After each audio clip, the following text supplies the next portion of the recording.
బగాయత్ వారి శ్రీ సిద్ధి Vinayaka property developers. Happy homes at Edilabad, Ghatkesar మరియు hill county at Jangaon. మనం ఇప్పుడు హిట్లర్ గురించి మాట్లాడుకుంటున్నాం. ఒక హీరోకి 5 చెల్లెళ్ళు ఉంటారు. ఆయన్ని చూడగానే ఆ ఊరంతా భయపడుతుంది. ఇంతవరకు బాగుంది. హిట్లర్ క్యారెక్టర్కి చిరంజీవి గారు సెట్ అవుతారు.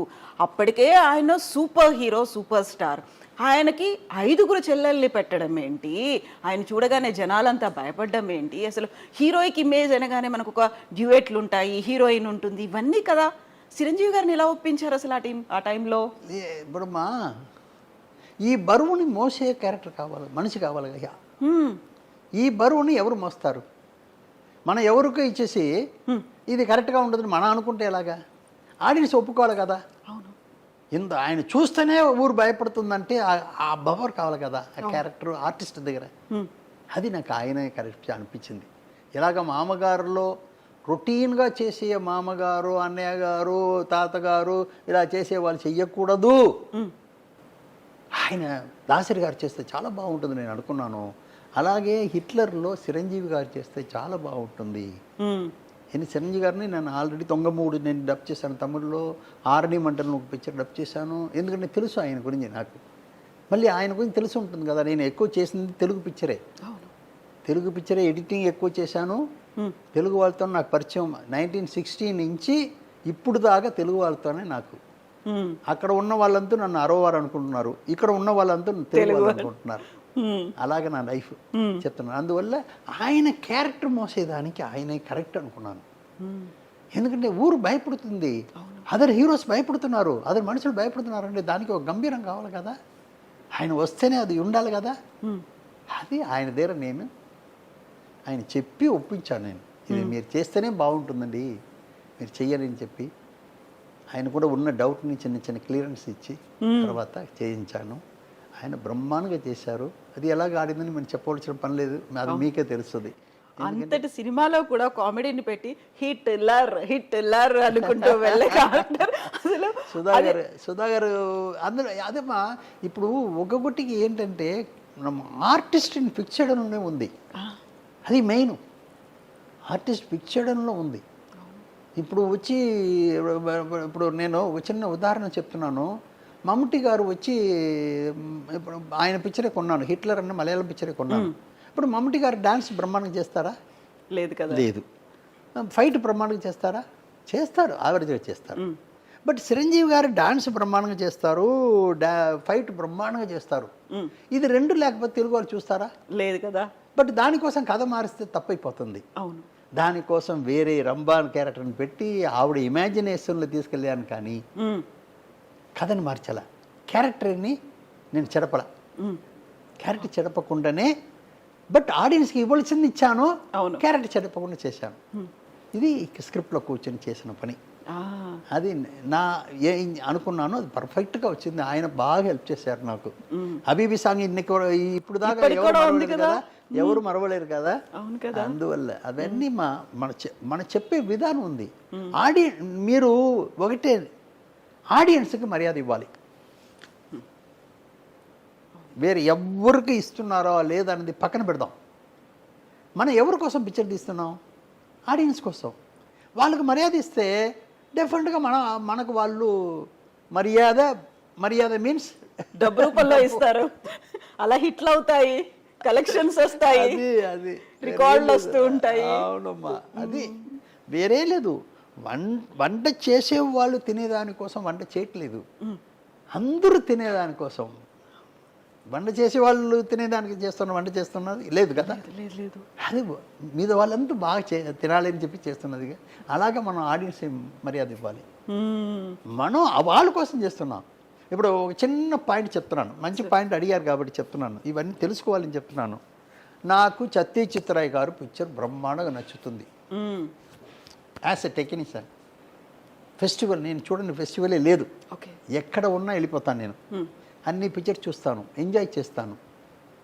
బట్ చూసి నేను ఎంజాయ్ చేసేది వేరు, నేను ఆడియన్స్ కూడా ఇచ్చేది నాకు నచ్చిందని నీకు ఇస్తే నచ్చదు, అది వేరే. మనం పర్సనల్ ఇంట్రెస్ట్ అన్నది వేరు, ఆడియన్స్కి ఇవ్వాల్సింది వేరు. రెండుకి చాలా డిఫరెన్స్ ఉన్నాయి. ఇది మనం తెలుసుకుని చెయ్యాలి. అవును అవును. అది మెయిన్. నాకు బాగా అన్ని లాంగ్వేజ్ చూస్తాను నేను. అన్ని లాంగ్వేజ్ చూస్తాను, నేను ఎంజాయ్ చేస్తాను, అది వేరే విషయం. నాకు ఇంతవరకు ఇంకోటి చెప్తాను మీకు, నాకు చదువు తక్కువ. 5వ క్లాస్ 6వ క్లాస్ చదివిన వాడిని నేను. ఇంగ్లీష్ నాకు 6వ క్లాసులో ఇంగ్లీషు హిందీ వచ్చింది నేను చదివేటప్పుడు. దాంతో ఆపేశాను చదువుని. తర్వాత వెళ్ళి వచ్చేసాను. ఇది ఇందులో గొప్పతనం ఏంటని చెప్తాను మీకు. నేను పిక్చర్లు చాలా చూసి ఎడిటింగ్ చేసి అందరి రియాక్షన్స్, యాక్షన్స్ ఇవన్నీ నా మైండ్లో ఉంది కాబట్టి ఏ లాంగ్వేజ్ అయినా ఆ రియాక్షన్స్ అది అనుకుని నేను దాన్ని సీన్స్ని అర్థం చేసుకుంటాను. సింక్ అయిపోతుంటుంది. ఒక చిన్న ఉదాహరణ, పూనా కాదమ్మా, ఇది గోవాలో ఫస్ట్ ఫెస్టివల్ పెడుతున్నారు, ఫిల్మ్ ఫెస్టివల్ ఓపెనింగ్. అదే దానికోసం కొత్త థియేటర్ కూడా కట్టారు. నేను మా అసిస్టెంట్స్ వాళ్ళందరూ కూడా తీసుకెళ్తాను, ఎప్పుడు నాతో పనిచేసే వాళ్ళందరూ కూడా తీసుకెళ్తాను. అక్కడ వెళ్ళి చూస్తున్నాను, చదివిన వాళ్ళు చాలా బాగా చదివిన వాళ్ళంతా ఉన్నారు. అది ఒక పిక్చర్ చూస్తున్నాం, బయటికి వచ్చి వాళ్ళు ఇంటర్వెల్లో క్యారెక్టర్ ఇది అది మాట్లాడుకుంటున్నారు. నేను వింటనే టీ తాగుతూ వింటూనే ఉన్నాను. వింటనే వాళ్ళని అడిగాను, అయ్యో మీరు మాట్లాడింది ఏంటి, అందులో పిక్చర్లో అది కాదయ్యా, మీరు చెప్పింది కాదయ్యా, ఇది అదేంటి నీకు కాదు లేదయ్యా బాబు, వాడు అది చెప్పి ఉంటే వీడి రియాక్షన్ అలా వచ్చేది కాదు కదా, సీన్ అలాగుంటే వీడి రియాక్షన్ అది కాదు కదా, వీడి రియాక్షన్ అది కాదు కదా, మీరు చెప్పడం ఏంటన్నాను. అప్పుడు వాళ్ళ లోపల డిస్కస్ చేసుకుని, అవును సార్ మీరు చెప్పింది కరెక్ట్ సార్ అంటారు. అవును, అంతే కదా. ఎమోషన్స్ని అర్థం చేసుకోవాలి మనం, లాంగ్వేజ్ తెలియకపోయినప్పటికీ కూడా. మీరు ఏ లాంగ్వేజ్ని ఎంజాయ్ చేయొచ్చు. అవును, ఇది ఏంటి మ్యాటర్, ఇది కథ, ఇది దీంట్లో సీన్స్ ఇలా జరుగుతుంది అని మనం ఎంజాయ్ చేసుకుంటే ఏ లాంగ్వేజ్ అయినా ఎంజాయ్ చేయొచ్చు. నిజమే. నిజం. ఒకటి దేవుడు లాంగ్వేజ్ అని పఠించాడా?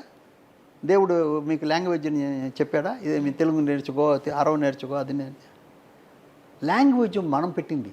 అవును. రియాక్షను మనం పెట్టుకో, ఒంట్లో వచ్చే ఇది ఏంటమ్మా యాక్షన్స్, ఇది ఉంది కదా, ఎమోషన్స్ దేవుడు ఇచ్చింది. బట్ లాంగ్వేజ్ ఆయన ఇవ్వలా, మీరు పెట్టుకుంది. ఎమోషన్స్ మీరు తీసుకుంటే ఆటోమేటిక్లీ అన్నీ అర్థమైపోతుంది. ఏ లాంగ్వేజ్ అయినా పర్వాలేదు. అర్థమైందా మీకు? అర్థమైంది. లాంగ్వేజ్ మనం పెట్టింది. మనం ఇది లాంగ్వేజ్ ఇలా ఆ ఏరియాలో ఒక్కొక్క లాంగ్వేజ్ పెట్టుకున్నారు. బట్ ఎమోషను, రియాక్షన్స్ అన్నీ దేవుడిచ్చింది. అది అందరికీ ఒకటే. ఏడుపు వచ్చేటప్పుడు ఎవరైనా నవ్వుతాడా? వేరే లాంగ్వేజ్లో ఉన్నవాడు నవ్వు వచ్చేటప్పుడు ఏడుస్తారా? లేదుగా. లేదు. అదన్నీ జీవితం మొత్తం ప్రపంచంలో ఉన్న అందరికీ ఒకటే. అవును, ఒకటేనా? ఒకటే. లాంగ్వేజ్ మనం పెట్టింది. అందువల్ల ఇవన్నీ అర్థం చేసుకోవడం చాలా ఈజీ. నిజమే. ఇప్పుడు ఎడిటర్ మోహన్ గారు ఇన్ని సినిమాలు ప్రొడ్యూస్ చేసినప్పుడు ఎడిటర్ మోహన్ ప్రెజెంట్స్ అని మాత్రమే కనిపిస్తుంది, ప్రొడ్యూసర్గా మాత్రం అమ్మగారి పేరు ఉంటుంది, వరలక్ష్మి అనేది. ఎందుకలా? లేదు నాకు జీవితం ఇచ్చింది ఎడిటింగ్. నన్ను ఒక ఆయన కావాలి అని చెప్పే లెవెల్కి, ఎడిటర్ మోహన్ కావాలని చెప్పే లెవెల్కి నాకు పేరు తీసుకొచ్చింది. దాన్ని నేను వదులుకోవడం నాకు ఇష్టం లేదు. ఎంత ప్రొడ్యూసర్ అయినా, ఏదైనా, ఎన్ని పిక్చర్ చేసినా నాకు ఎడిటర్ మోహన్ పర్సన్స్. ఇప్పుడు ప్రొడ్యూసర్ మోహన్ ఉండొచ్చు, ఎడిటర్ మోహన్ ఎక్కడన్నా ఉన్నాడా? లేరు, అస్సలు లేరు, ఇండియాలో లేరు. ఎడిటర్ మోహన్ అంటే నేను ఒకటే, వన్ అండ్ ఓన్లీ. ప్రొడ్యూసర్ అంటే చాలా మంది ప్రొడ్యూసర్ మోహన్గా ఉంటారు. అది నాకు ఇది. And for more videos, please subscribe to iDream. Please subscribe to iDream. Please subscribe iDream. And please subscribe to iDream. For more videos, subscribe to iDream. please like, share and subscribe to the channel. Congratulations, iDream. Subscribe to iDream. Subscribe to iDream. So subscribe to iDream Media. iDream ki iDream team andarki huge congratulations. Please subscribe iDream Media. Please subscribe to iDream. Subscribe iDream. Please subscribe to iDream. iDream అంటే నా కళల channel subscribe చేసుకున్న నోరు తిరుగుతలేదు, మీరైతే గంట గుర్తు కొట్టండి. For more such videos, please subscribe to iDream. Subscribe to iDream. Please subscribe to iDream. Please subscribe iDream Media. Please do subscribe to iDream. Please subscribe to iDream Media. For best entertainment and information, please subscribe iDream. And don't forget to subscribe